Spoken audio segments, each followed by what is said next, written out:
അതിർത്തിയിൽ വല്ലാത്ത സംഘർഷം മൂർച്ഛിക്കുകയാണ്. പാകിസ്ഥാൻ്റെ ഭാഗത്തുനിന്ന് ഇന്ത്യൻ അതിർത്തിയിലേക്ക് വെടിവെപ്പുണ്ടായി. ഇന്ത്യ തിരിച്ചടിച്ചു. നമ്മുടെ സൈനിക മേധാവി ഇപ്പോൾ ശ്രീനഗറിലെത്തിയിട്ടുണ്ട്. ഇന്ത്യ പാകിസ്ഥാനുമായുള്ള വെടിനിർത്തൽ കരാർ അവസാനിപ്പിക്കുന്നതിനെക്കുറിച്ച് ആലോചിക്കുന്നു എന്നാണ് ഏറ്റവും പുതിയ വാർത്ത. അതിനൊരു കാരണം പാകിസ്ഥാൻ്റെ വിദേശകാര്യമന്ത്രി ഇഷാഖ് ധാർ ഒരു പ്രസ്താവന നടത്തിയിരിക്കുന്നു. പെഹൽഗാമിൽ നടന്ന ഭീകരവാദ പ്രവർത്തനം സ്വാതന്ത്ര്യ പ്രവർത്തനമായിരുന്നു. അവരെ ഞങ്ങൾ സഹായിച്ചിട്ടുണ്ട്. ഞങ്ങൾ എക്കാലത്തും കാശ്മീരിലെ ഇത്തരം പ്രവർത്തനങ്ങളെ സഹായിച്ചിട്ടുണ്ട് എന്ന് പാകിസ്ഥാൻ്റെ വിദേശകാര്യമന്ത്രി കൂടി പറഞ്ഞതോടുകൂടി ഈ ടെൻഷൻ വല്ലാതെ എസ്കലേറ്റ് ചെയ്തിട്ടുണ്ട്. ഇന്ത്യ ഒരു യുദ്ധത്തിലേക്കാണോ പോകുന്നത്? ഇത് അങ്ങനെ വെറുതെ തീരാൻ സാധ്യതയില്ല. മറ്റേ വിദേശകാര്യമന്ത്രിയും പ്രതിരോധ മന്ത്രിയും വർത്തമാനം പറഞ്ഞിട്ടുണ്ട്. അവിടെ സ്വാതന്ത്ര്യ പോരാട്ടമാണ്. പഹൽഗാമിൽ ഇത് നടത്തിയവർ സ്വാതന്ത്ര്യ സമര പോരാളികളാണ് എന്നും പറഞ്ഞിട്ടുണ്ട്. അപ്പോൾ ഈ പഹൽഗാമിലെ ഭീകരാക്രമണത്തിനെ ന്യായീകരിക്കുക കൂടി ചെയ്തിട്ടുണ്ട്.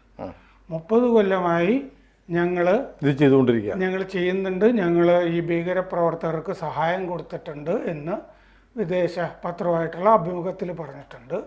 അതിന് പുറമെയാണ് ഇപ്പോൾ നടക്കുന്നത് സ്വാതന്ത്ര്യ പോരാട്ടമാണ്, പഹൽഗാമിൽ നടന്നതും സ്വാതന്ത്ര്യ പോരാട്ടമാണ് എന്ന് പറഞ്ഞിട്ടുണ്ട്. പിന്നെ ഈ വെടിനിർത്തൽ ഇന്ത്യയും പാകിസ്ഥാനും 1971 യുദ്ധത്തിന് ശേഷമുള്ള വെടിനിർത്തലിനെ പറ്റിയാണല്ലോ ഈ പറയുന്നത്. അതിനുശേഷം സിംലയിൽ ഇന്ദിരാഗാന്ധിയും സുൽഫിക്കർ അലി ഭൂട്ടോയും കാണുന്നതുമൊക്കെ ആ കാലമൊക്കെ നല്ല ഓർമ്മയുണ്ടെന്ന് എനിക്ക്. അപ്പോൾ അത് കഴിഞ്ഞിട്ടുള്ള വെടിനിർത്തൽ ഈ ലംഘിച്ചോ എന്ന് ചോദിച്ചു കഴിഞ്ഞാൽ പല ഘട്ടങ്ങളിലും ലംഘിച്ചിട്ടുണ്ട്. ഇത് അതെ പലതവണ ലംഘിച്ചിട്ടുണ്ട്. സിംല കരാർ വന്നതിന് ശേഷം തന്നെ കാർഗിൽ യുദ്ധം നടന്നല്ലോ. ഭൂട്ടോ പറഞ്ഞിട്ടുണ്ട്, സുൽഫിക്കർ അലി ഭൂട്ടോ ഒരിക്കൽ പറഞ്ഞു ഇന്ത്യയോട് ഞാൻ 1000 വർഷം യുദ്ധം ചെയ്യുന്നു. അങ്ങനെയും പറഞ്ഞിട്ടുണ്ട്. അവരെ സംബന്ധിച്ചിട്ടുള്ള ഒന്നാമത് ഈ ദ്വിരാഷ്ട്രം 2 രാഷ്ട്രം മതത്തിൻ്റെ അടിസ്ഥാനത്തിലുണ്ടായതാണ് പാകിസ്ഥാൻ എന്ന് പറയുമ്പോൾ അവർക്ക് ഇടയ്ക്കിടയ്ക്ക് ആഭ്യന്തര രാഷ്ട്രീയത്തിൽ പ്രശ്നം വരുമ്പോൾ ഇങ്ങനെ ഇന്ത്യയെ ചൊറിഞ്ഞുകൊണ്ടിരിക്കുന്ന ഒരു ശീലം അവർക്കുണ്ട്. പക്ഷേ ഇത്തവണയും പാകിസ്ഥാൻ പട്ടാള മേധാവി മുനീറിന് വളരെ അൺപോപ്പുലറാണ് അയാൾ അവിടെ. കാരണം എന്താണെന്ന് വെച്ചാൽ 4 സംസ്ഥാനങ്ങളിൽ അയാളെ ആർക്കും വേണ്ട. അപ്പോൾ അയാൾക്കും ഇനി എങ്ങനെയെങ്കിലും അവിടെ തുടരണം. ഒന്നാമത് ഈ കാലാവധി നീട്ടിയെടുത്തിരിക്കുന്ന ഒരു പട്ടാള മേധാവിയാണ് അയാൾ ചരിത്രത്തിൽ ആദ്യമായിട്ട്. തുടരണം എന്നുള്ളത് കൊണ്ട് അയാൾ ഇതിന് മുതിരുന്നുള്ള കാര്യത്തിൽ സംശയവുമില്ല. അതിർത്തിയിൽ നമ്മളൊന്നുമല്ല ആദ്യമായിട്ട് വെടിയുണ്ടാക്കിയത്. നമ്മളുടെ ഈ സാധാരണഗതിയിൽ അതിർത്തിയിൽ ഒരാൾ അപ്പുറത്തേക്ക് കുറച്ച് മാറിപ്പോകുന്നതൊക്കെ സാധാരണമാണ്. അങ്ങനെ ഒരു BSF ബടൻ അപ്പുറത്തേക്ക് അങ്ങനെ പോകുമ്പോൾ രണ്ട് വിഭാഗവും തമ്മിൽ ആ ഫ്ലാഗ് മീറ്റിംഗ് നടത്തി കഴിഞ്ഞിട്ട് അത് സോൾവ് ചെയ്യും, മറ്റേ ആളെ വിട്ടുകൊടുക്കും. ഇത് നേരത്തെ അഭിനന്ദൻ അവിടെ മറ്റേ ബാലക്കോട്ട് കാലത്തുമൊക്കെ പോയപ്പോൾ പേടിച്ചിട്ട് വിട്ടതാണ്. ഇതും വിടേണ്ടി വരും. പക്ഷെ ഒന്ന് പിടിച്ചു വെച്ചിട്ട് അവിടെ ഒരു ആവേശമുണ്ടാക്കാൻ, അവിടുത്തെ ജനങ്ങൾക്ക് ആ ആവേശമുണ്ടാക്കാൻ ഇപ്പോൾ ഇയാളിൽ നിന്ന് അകന്ന് നിൽക്കുന്നവർക്ക് എന്തെങ്കിലും ആവേശമുണ്ടാക്കാൻ പറ്റുമോ എന്ന് നോക്കും. പക്ഷെ ആരും കൂടെയില്ല. ഇന്ത്യ ഈ പറഞ്ഞ പോലെ നമ്മുടെ നമ്മുടെ സേനാ മേധാവി അവിടെ എത്തിയിട്ടുണ്ട്. അപ്പോൾ സ്ഥിതിഗതികൾ വിലയിരുത്തും. നോർത്തേൺ കമാൻഡിനായിരിക്കും ഓപ്പറേഷൻ ചുമതല എന്നുള്ള കാര്യത്തിലും സംശയമൊന്നുമില്ല. അത് മുമ്പും അങ്ങനെയാണ് ചെയ്തിട്ടുള്ളത്. അപ്പോൾ അതിൻ്റെ ആസൂത്രണം എങ്ങനെയാണെന്നൊക്കെ ആലോചിക്കും എന്നാണ് കരുതേണ്ടത്. കാരണം ഈ സമയത്ത് യുദ്ധത്തിലൊരിക്കലും ഈ സഹിഷ്ണുതയെപ്പറ്റി സംസാരിച്ചിട്ട് കാര്യമില്ലല്ലോ. അതെങ്ങനെയാണ് നടത്തേണ്ടത് എന്നാണ്. എന്തായാലും മോദിയുടെയും അമിത്ഷായുടെയും ഒക്കെ സംസാരത്തിൽ നിന്നും അത് വ്യക്തമാണ്. അവർക്ക് ഗോ അഹെഡ് കൊടുത്തിട്ടുണ്ട് എന്ന് തന്നെയാണ് സൂചന സേനയ്ക്ക്. സേനയും അങ്ങനെ തന്നെ കാലവും എവിടെയാണ് എങ്ങനെയാണ് ചെയ്യേണ്ടത് എന്നുള്ളതൊക്കെ വിലയിരുത്തുന്ന സമയമാണിത്. വ്യോമസേന റെഡിയാണ് എന്നുള്ളത് ഈ സൈനിക പരിശീലനം നടത്തി. അതെ, അഭ്യാസങ്ങൾ നടന്നിട്ടുണ്ട്. റഫാലാണ് അതിന് ലീഡ് ചെയ്തത്. റഫാൽ നമ്മുടെ അവസാനം നമ്മുടെ വ്യോമസേനയിലേക്ക് വന്നിട്ടുള്ള പോർ വിമാനങ്ങളാണ്. Su-30 അതും ഇതിൻ്റെ സുഖോയ് Su-30 MK. ഇത് ഈ വിമാനങ്ങൾ ഉണ്ടായിരുന്നു. 2 സ്ക്വാഡ്രൺ റഫാൽ ഉണ്ടായിരുന്നു. അത് ഒരെണ്ണം അംബാലയിലും 2 പശ്ചിമ ബംഗാളിലുമാണുള്ളത്. നമ്മുടെ റഫാലിൽ ആ റിപ്പോർട്ടുകളിൽ പറഞ്ഞിട്ടുണ്ട്, മലമ്പ്രദേശങ്ങളിൽ എന്ന് പറയുമ്പോൾ പഹൽഗാം തുടങ്ങിയ സ്ഥലങ്ങളുമൊക്കെ ആണല്ലോ, അവിടെയൊക്കെ നടത്താവുന്ന കരയുദ്ധത്തിൻ്റെ അഭ്യാസങ്ങളാണ്.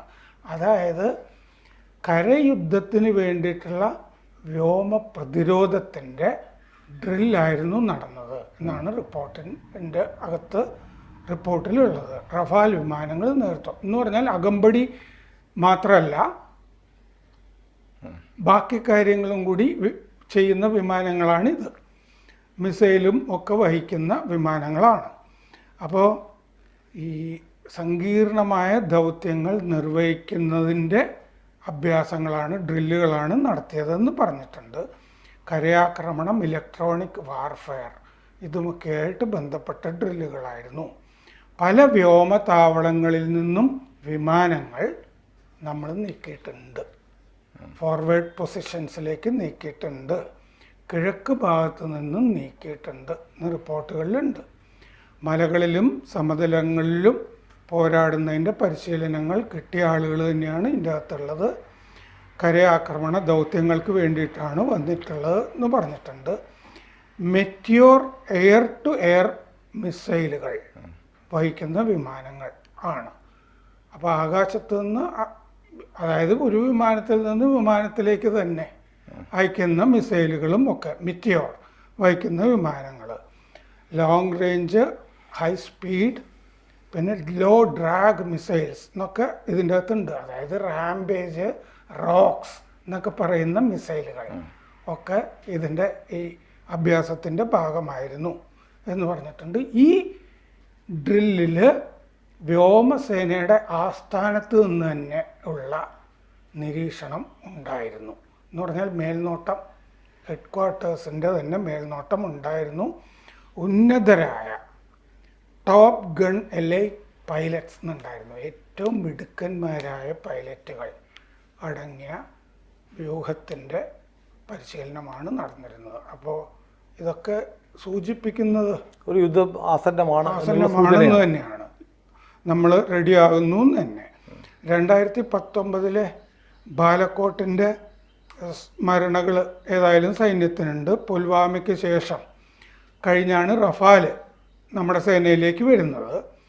3400 എയർ ഡിഫൻസ് സിസ്റ്റംസ് ഇപ്പോൾ നമ്മൾ വാങ്ങുകയും ഈ സന്നാഹത്തിൻ്റെ ഭാഗമാവുകയും ചെയ്തിട്ടുണ്ട്. S-400 നമ്മൾ വാങ്ങിയിട്ട് വിന്യസിച്ചിട്ടുമുണ്ട്.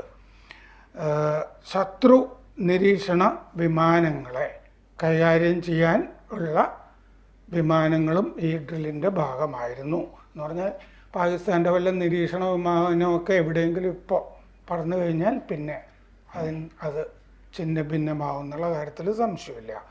ഇതിൻ്റെ ഇടയ്ക്കാണ് പാകിസ്ഥാൻ്റെ ആ മിസൈൽ ടെസ്റ്റും നമ്മുടെ മിസൈൽ ടെസ്റ്റും ഒക്കെ, അതൊക്കെ നമ്മുടെയൊക്കെ നേരത്തെ തീരുമാനിച്ചതാണ്.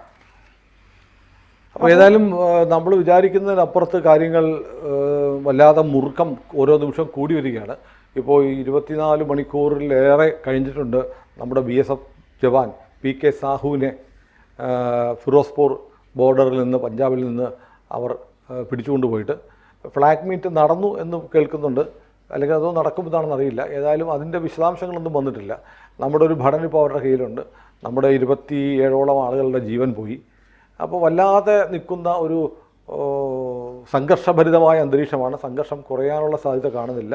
യുദ്ധത്തിലേക്ക് പോകുന്നു എന്നത് നമ്മൾ മറ്റേ ജലക്കരാർ റദ്ദാക്കിയത് യുദ്ധമായി തന്നെ പരിഗണിക്കുന്നതായിട്ട് പറഞ്ഞിട്ടുണ്ട്. അല്ല, അവർ പരിഗണിക്കട്ടെ. പക്ഷെ നമ്മളെ സംബന്ധിച്ച് ഒരു യുദ്ധം ഉണ്ടാവുക എന്ന് പറയുന്ന ആർക്കും സന്തോഷമുള്ള കാര്യമല്ല. പക്ഷേ പാകിസ്ഥാനെ എത്ര കാലം കൊണ്ട് നമ്മളിങ്ങനെ സഹിക്കണം എന്നൊരു ചോദ്യം ബാക്കിയാണ്. ഏതായാലും നമുക്ക് കാത്തിരിക്കാം, കാണാം. കൂടുതൽ വാർത്തകളും വിശേഷങ്ങളും നിങ്ങളിലേക്ക് എത്താൻ ABC മലയാളം സബ്സ്ക്രൈബ് ചെയ്യുക, ബെൽ ബട്ടണും അമർത്തുക.